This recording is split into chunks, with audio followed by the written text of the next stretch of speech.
Bonjour! Pour une nouvelle capsule vidéo, on se retrouve ici pour le préjugé de l'autisme. Préjugé numéro 2, les personnes sans déficience intellectuelle ou anciennement dit le Asperger sont des petits génies. Mais non! En fait, on croit à tort que ce sont des petits génies, mais ce n'est pas le cas. La majorité des personnes sans déficience intellectuelle ont un QI ordinaire. Si. Mais alors, qu'est-ce qui fait qu'elles sont expertes dans un ou plusieurs domaines? Eh bien, ce sont les intérêts restreints qui font partie de la diade autistique.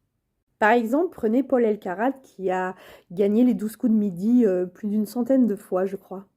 Il le dit bien dans son livre. Son intérêt restrictif à lui, c'est les dates historiques.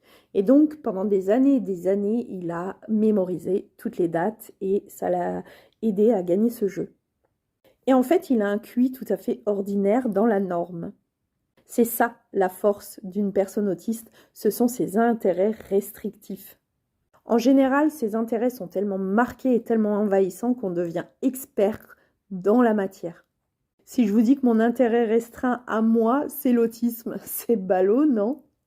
C'est ce qui m'a permis de faire 9 formations spécifiques sur l'autisme et de pouvoir accompagner aujourd'hui des personnes neuroatypiques, ou en tout cas qui se posent des questions. J'ai d'autres intérêts restrictifs qui ont fait que je me suis tellement documentée sur le sujet que j'ai appris seule en autodidacte, comme une grande majorité d'autistes. Donc vous l'aurez compris, on n'est pas des petits génies. Le seul truc, c'est que quand on est passionné par quelque chose, eh bien c'est tellement envahissant qu'on en devient des experts. Et c'est ça la force d'une personne autiste. C'est là-dessus que les professeurs des écoles doivent s'appuyer sur les forces et les intérêts des enfants autistes.